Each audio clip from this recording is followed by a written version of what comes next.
Hello and welcome to today's lecture. This is the Industrial Revolution Part 2 as a direct follow-up to my previous lecture where I introduced the concept, proposed some of the theoretical problems, and covered some of the historical background to it. Now today, I'm going to develop the concept of the mineral economy. But before we dig into that, let's review and make sure we know where we're coming from. So, last time in dealing with the Industrial Revolution and environmental history, I considered the historical and theoretical context of industrialization, and in particular, I spelled out the way that human society in the 18th century had in many ways become very developed, but was reaching some severe limits. And to help us understand those limits, I described the concept of the organic economy.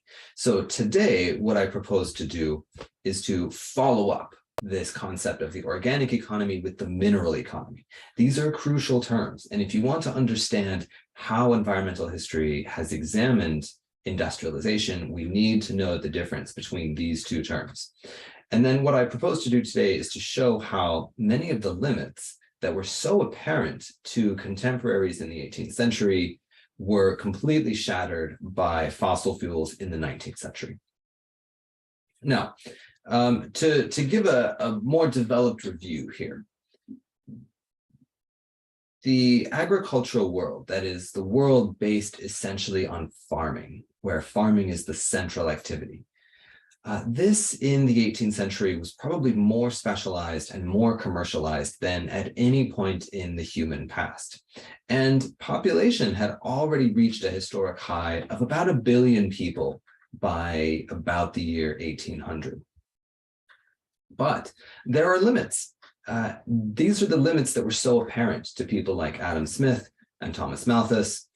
And the limit really was land. You know, in a group of societies where the land is the crucial resource, and there's only so much land available, you could grow food, you could raise animals, you could produce wood or other materials, but whatever you did took land away from other pursuits. And while commercialization, specialization, new species could increase the amount of goods produced, they had their limits. And I think we can really see it quite clearly here in this illustration. I showed this last time, but this is a medieval kind of village with its lord's castle, its manor house, and how the land might be divided up. And here you see very clearly that there are, dedicated woodlands, there are dedicated pastures and meadows, there are dedicated croplands, and between those three, you get food in the form of crops. You get fiber, wool, from the pastures, and you get fuel in the form of wood from the various woodlands. But whatever you do with one piece of land uses that piece of land, and you cannot really double up on it. And hence, if you're in a situation where you need a lot of fuel for, say, ironworking, glassworking, ceramics, brick making, something like that, then you'd have to devote a lot of forested land to that pursuit. And that means there's less land available for growing crops or raising animals.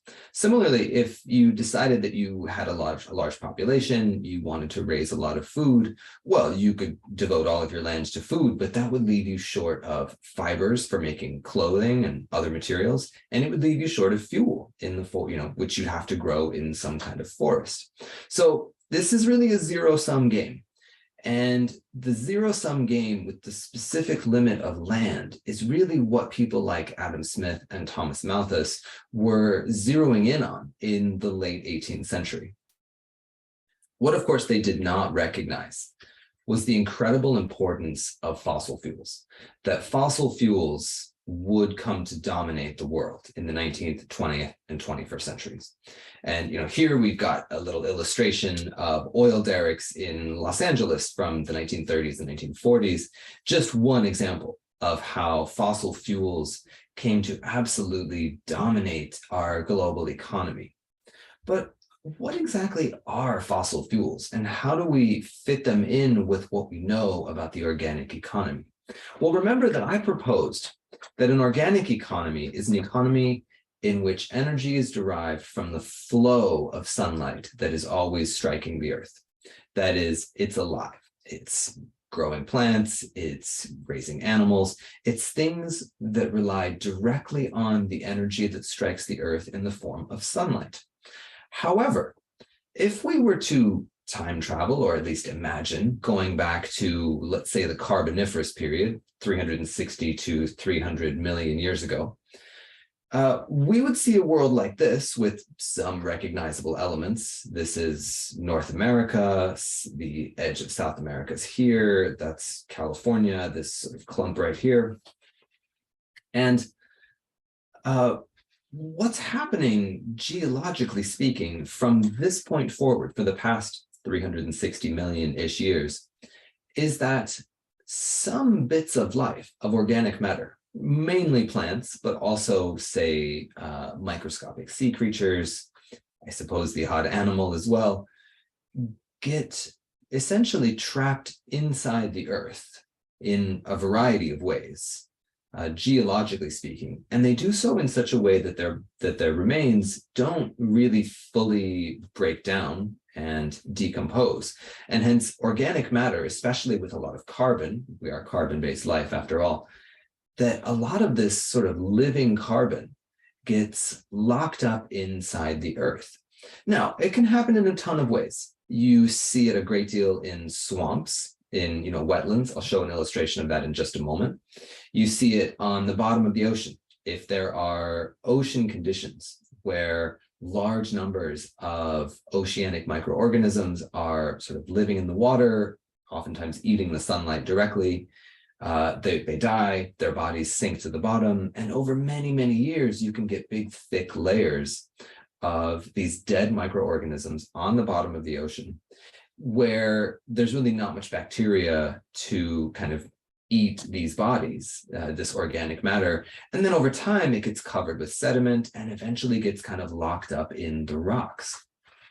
That can go on to form things like oil or coal, other fossil fuels. So fossil fuels, really, what you have to think of with fossil fuels is that they are like a stockpile of sunlight. They're basically past sunlight, past organic material from the distant past that gets locked up inside the Earth's crust and is then millions of years later available to us to mine out. Now we can see a little bit of what it looks like here with this fellow cutting turf. This is someplace in Britain or Ireland, possibly Holland, I'm not entirely sure, but what you see here are the layers of how fossil fuels might be made. Now, this is turf, or what's sometimes called peat, and it's totally burnable. But note the different layers. So the top layer here, everything you see that's green is the living matter, right? And then as the grass and other matter dies, it often does not get fully decomposed. Frequently in cases like a peat bog, what you see is very sluggish water kind of moving through the area where there's very little oxygen in the water, and hence there's actually not that much bacteria. There aren't that many animals that are actively eating it. And so rather than fully decomposing, the dead organic matter just kind of gets compacted. It gets pushed down and down and down, always being sort of compacted down over many thousands of years.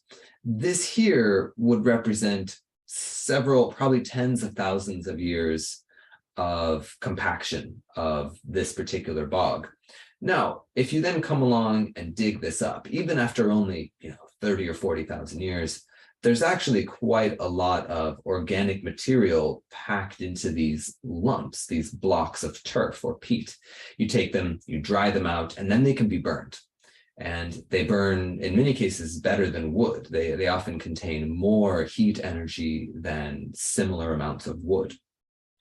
Now imagine this process, but extended not just from grass to peat, but extending, for millions of years, and especially subjected to ultra high pressures from geologic activity, sometimes even exposed to the heat of, say, magma displacement or volcanoes. And you will eventually get things like coal. Now here, I've sort of traced the creation of fossil fuels over many millions of years, where you go from the plant to decaying, like semi-decayed, condensed plant matter, to various types of coal, which might be higher or lower quality. The higher quality stuff tends to burn cleaner. It tends to be sort of more compacted. But in this sense, then, this is our mineral economy. The mineral economy is tapping into energy sources that are in the form of minerals. Now, those energy sources were originally organic matter, but millions of years ago. So it's no longer, the mineral economy is not exclusively about the flow of energy from the sun. It's instead focusing on tapping into the stockpiles of energy that are locked up in the Earth's crust. And the amount of energy that is available to be dug up is immense. It's, we may have high oil and gas prices at a given moment. Sometimes they get very low. But the bottom line is that the amount of fossil fuel energy that's really available to us is quite immense. We could continue to mine and burn coal for probably several centuries and not really run out. Now, there would be other terrible effects. So this is not to say that this is what we should do. But the fact of the matter remains that the amount of energy available to us from mineral sources, coal, oil, natural gas, is immense. And hence, here's our mineral economy. Not merely the flow, but a stockpile, tapping into the stockpile of energy that has built up in the Earth's crust over millions of years, and a truly immense, vast amount. But of course, this energy in the form of something like coal is mainly heat. Like, you can burn it, right? It's a rock that burns, is the way you should think of coal. Now, what good is that? How much does that actually help? You can't eat coal directly, and neither can you eat natural gas or oil directly today, although we're getting closer and closer. So what exactly can you do with it? What good is heat? Well, I think we need to consider the role of heat in human history and in what we might call the domus complex. Now, I chose to emphasize the term domus complex here. This is a term used by James Scott in his book Against the Grain, and it describes the household and the sort of economy that goes on in a farming household. And I particularly appreciate the term because domus comes from the Latin word for hearth, the fire, the place where warmth comes from, where light, and especially where cooking comes from. And you see here in this painting of the woodcutter in the early 19th century, the way that the hearth, the space of cooking, dominates the cottage. And you can see the immense amount of fuel in the form of these brushes or these branches that the woodcutter has in order to make his breakfast. In fact, you might think of this house, this domus complex, a suitable name, as really a fire with its fuel and then a few other things around it. Now, fire and heat, obviously humans have been cooking for hundreds of thousands, if not millions of years. There's a bit of ambiguity on that, but certainly for a long time. Heat is also essential to food processing. Here we see an illustration of smoking of fish, where they're not actually quite cooking the fish in the sense that they're going to eat it immediately. This is a tool for preservation, where by using heat and smoke to very slowly dry out the fish, they can essentially preserve it through the winter. So clearly this requires a great deal of fuel, and it is essential to the survival of a group of people, in this case, who are able to catch a lot of fish at certain times of the year, but obviously cannot do this year round, and hence they have to be able to process their catch in order to preserve it and have it carry them through the winter or whatever off season they have coming. We see the role of heat in so many ways. And here's another example of food processing. This is a woman brewing beer in early modern England. Now, we might not imagine that brewing beer would take a lot of heat, but in fact, it requires boiling of the ingredients at least once, sometimes several times. As is illustrated here, you can see the smoke coming out of her little stove in the background as she works with, the various ingredients of the beer. So when you think of a household requires heat all the time. There's always a need for fuel. And if you have a new source of heat in the form of fossil fuel, this could potentially alleviate some of the stresses on the need for fuel supply for domestic purposes. But consider the vast number of, let's call them industrial goods, manufactured goods that humans have used throughout history. Most of them require some kind of heat. Here we have a pottery kiln. Now, this is not actually an ancient kiln, it's a replica of one. But what a pottery kiln is essentially a gigantic oven for heating ceramic of various sorts, bowls, dishes, implements of various kinds, as well as things like brick. And so here, imagine the level of fuel that you would need to really heat up this particular kiln. And keeping in mind that when you have clay and you form it into some desirable shape, like a bowl or something, then in order to really transform that clay into proper ceramic so that it will hold water, it will not dry out and break, it'll be much tougher. In order to do that, you have to heat it until that clay is literally glowing red hot. And so when you consider then the importance of ceramics of all sorts for people, how hot you have to get them in order to really make them work, then you can imagine how a large kiln like this would have an absolutely voracious appetite for fuel. Now imagine if you have to run that with wood. That means it's going to chew up your forests very, very quickly. Certainly this is true with bricks. Bricks are an ancient building material. People have been using them for millennia. And of course, you can simply dry bricks in the sun. Those are reasonable, although they're not as durable as oven-fired bricks. And if we look at something like the Epic of Gilgamesh, in fact, the single oldest written narrative in human history, right there on page 1, the author is discussing the wall that surrounds the ancient city of Uruk, and the author says straight up, the bricks were fired in a kiln. They were fired in an oven, indicating to us that they were special, and that they were special because they had been fired using heat. And here we see, some of the beautiful decorative uses of brick in addition to structural. But I want to point out as well, the white bits here in this, really quite lovely facade, those are made from something called lime wash. Now, lime wash is a sort of paint. It can be put on like plaster backing.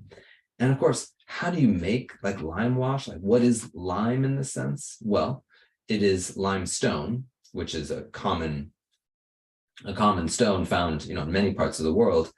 But you take limestone, smash it up, and then you roast it. You basically burn it in these kinds of giant kilns, not too different from a pottery kiln, but in this case, the purpose is to cook the limestone so strongly that it begins to break down, at which point it can be really pounded into a fine powder, made into a paste, and then it can be used to make things like cement or like a lime wash, where you can sort of cover some kind of like plaster wall or something like that in order to make it much more durable. So we see things like lime works all over the world. It's a very useful material. And of course, it too consumes a great deal of fuel, because at the end of the day, what they're doing is they're taking limestone and they're blasting heat at it. Consider glass. What is glass made from? Sand. You get it really hot, and it really changes its whole physical structure, and then it can be shaped, it can be colored with the addition of other minerals. You can do so much with glass. The ancient Romans made a great deal of glass, and we actually find ancient Roman glass of very intricate designs, really quite beautiful designs all over the place. This, of course, requires heat, right? Now, here we have an illustration of a medieval Venetian glassworks, probably rather different than what the ancient Romans had, but in its essentials, not too different, because at the end of the day, it's a gigantic oven to put sand in, get it nice and molten so that it forms into sort of molten glass, which can then be worked. And so again, as with the kilns, as with the lime works, as with baking and brewing and food processing, and home heating, cooking, all of these things, it requires a ton of fuel. Metalworking obviously requires immense amounts of heat as well.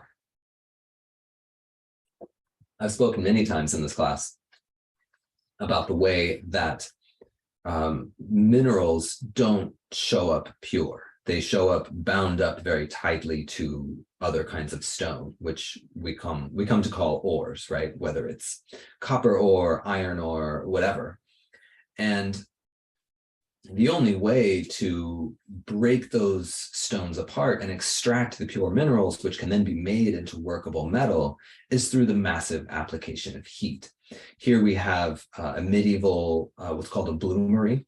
Bloomeries are simple sites for the production of iron. And here we see the incredible amount of flame pouring out the top of this furnace. They're actually using charcoal. You can see the worker pouring charcoal into the top right there. Here on the right, we have a very finely worked piece of ancient Chinese copperware. And you can see, it's oxidized, beginning to turn kind of green, but it does have these beautiful bits of detail. And in both cases, this required a tremendous amount of fuel. These were trees that went to form the products that came out of this bloomery. There were trees effectively that went into the production of this vessel here.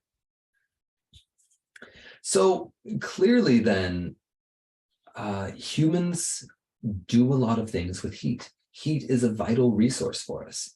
And hence the application of coal by itself does a tremendous amount for people. Now, coal is relatively abundant in the Earth's surface.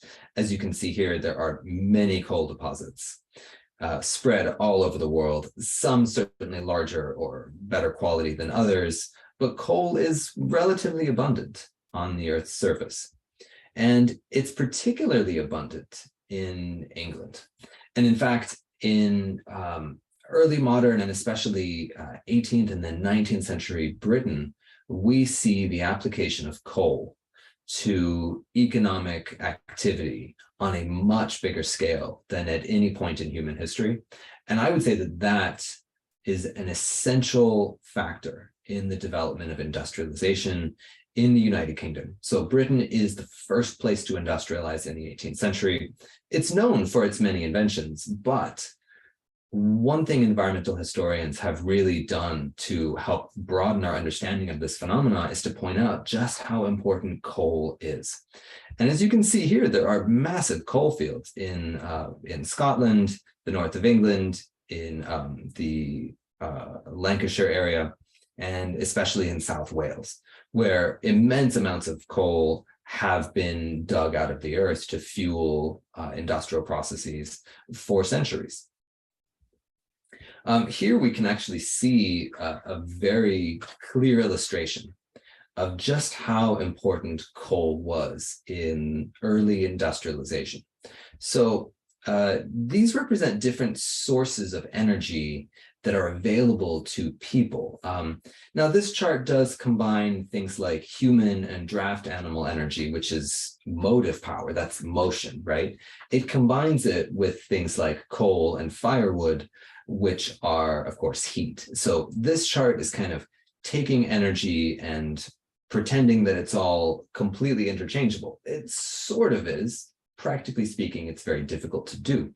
But the point remains that if we look at the incredible amount of energy that is derived from coal, by the late 18th century, more than half of the total energy being used in England comes from coal, and it only skyrockets from there. And I'll point out here that the immense amount of energy derived from coal in 1850 is really just a fraction of the energy derived from coal by about the 1920s, the 1930s, which really was the peak of coal and its role in human activity.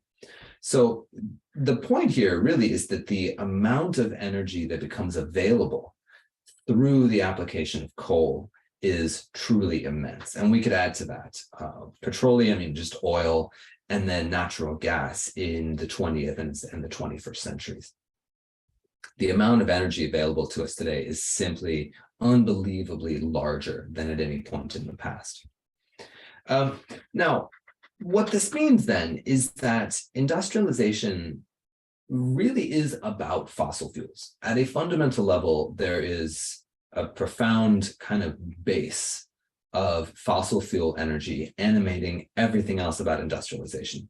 We could have inventions, we could have techno geniuses, we could have like reorganization of labor.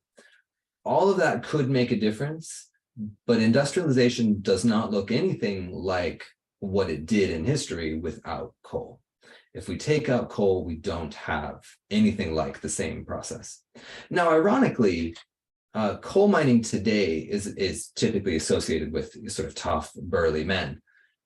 In history, in the 18th and the 19th centuries, coal mining was often an occupation done by children and women.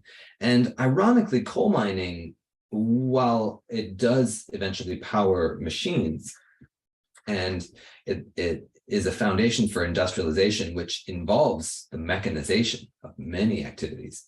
Coal mining itself was very slow to mechanize. It was done essentially by hand well into the 20th century with, shovels and picks, carts pushed by hand. Those were the dominant tools of coal mining for a very long time, until comparatively recently.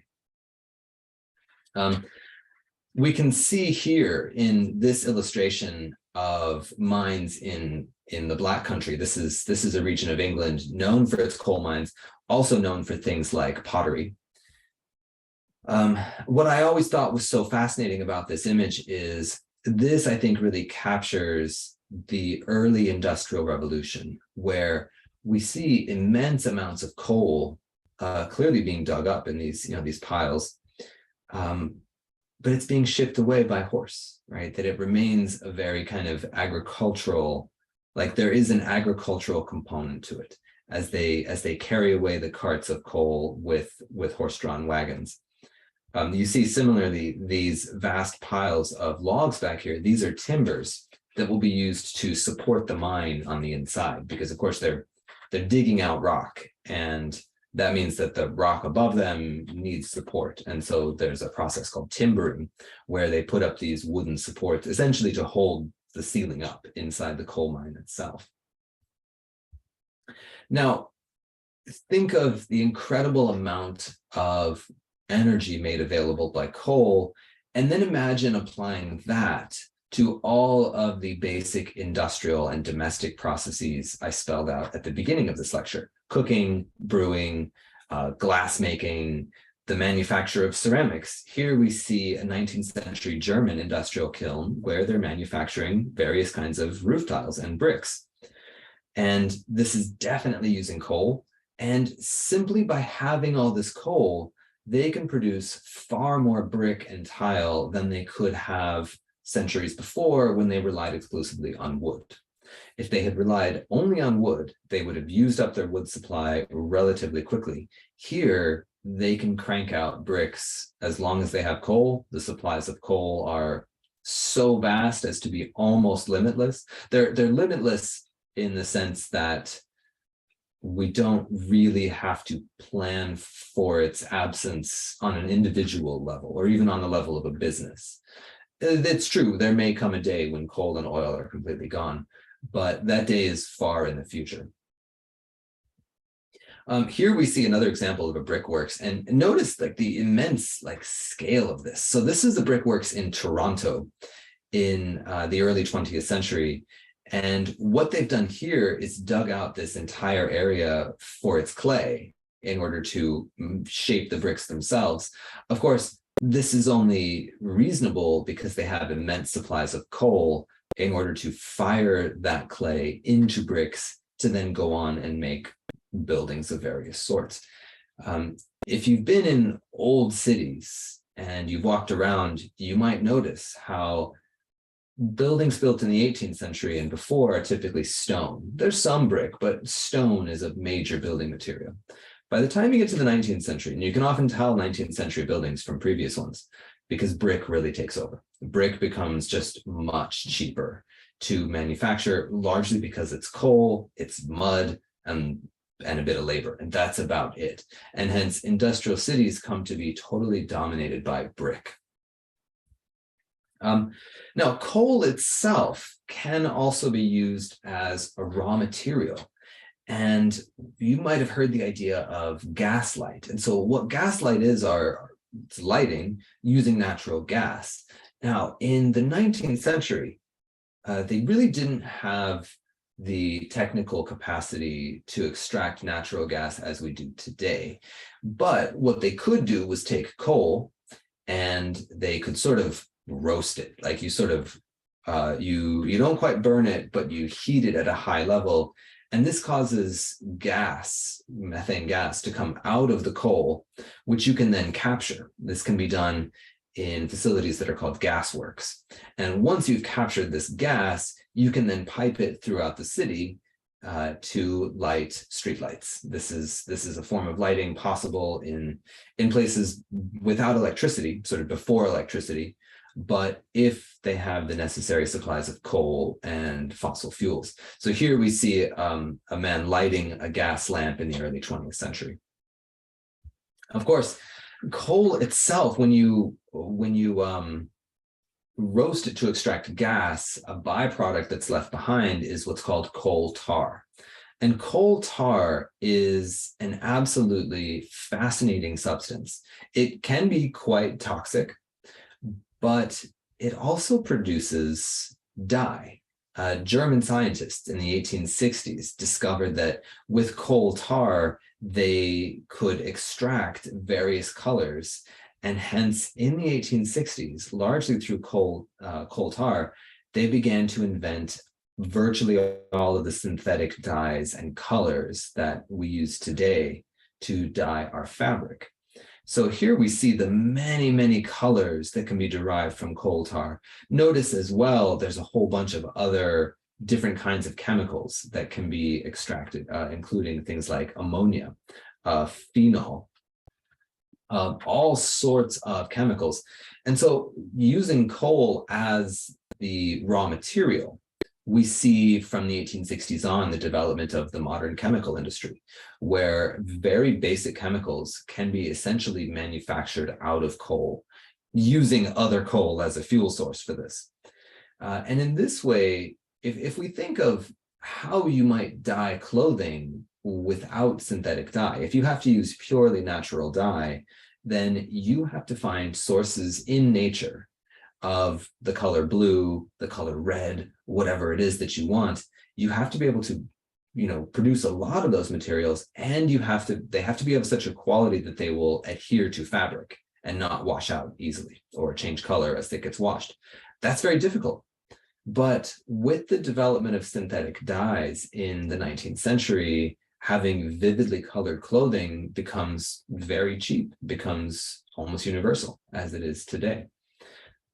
So clearly coal by itself, all on its own, with nothing else, you don't need a steam engine yet, you don't need spinning jennies, none of that stuff. If we just have coal, then this really changes the nature of the energy game.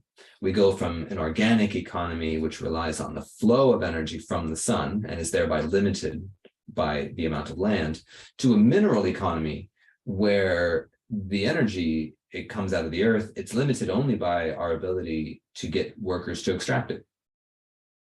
And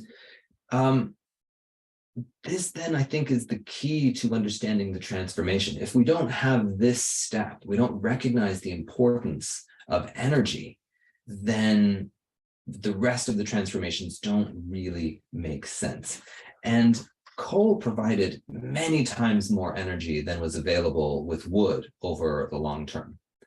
Now, obviously, there are serious side effects And I think it's really important to note that coal is not a more efficient fuel. It's true that a lump of coal contains more heat energy than a lump of wood, but we shouldn't think in terms of efficiency here. There's certainly like a broad discourse about industrialization, which assumes that this is much more efficient. It's not. In fact, it's quite inefficient. As we'll see, the earliest steam engines were wildly inefficient and just not very good.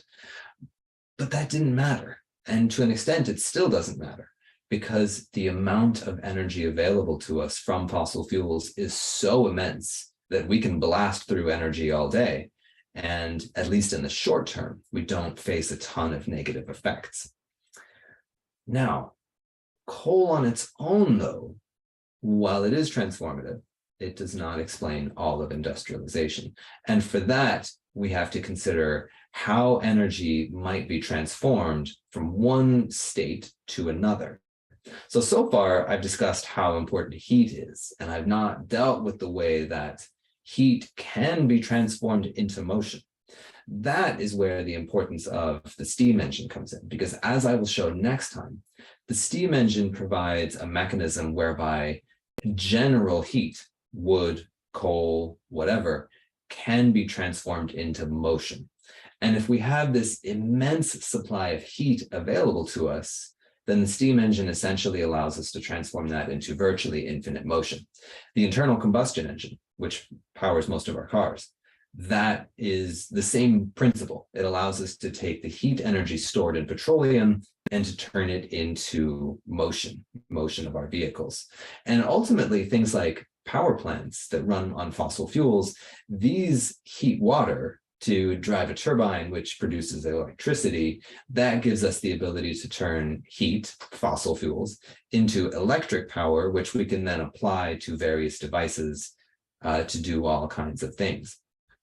So in this way, if we simply focus on, say, the steam engine or the internal combustion engine or something like that, we focus on the mechanization of industrialization, then we miss the absolutely fundamental role of energy and fossil fuels.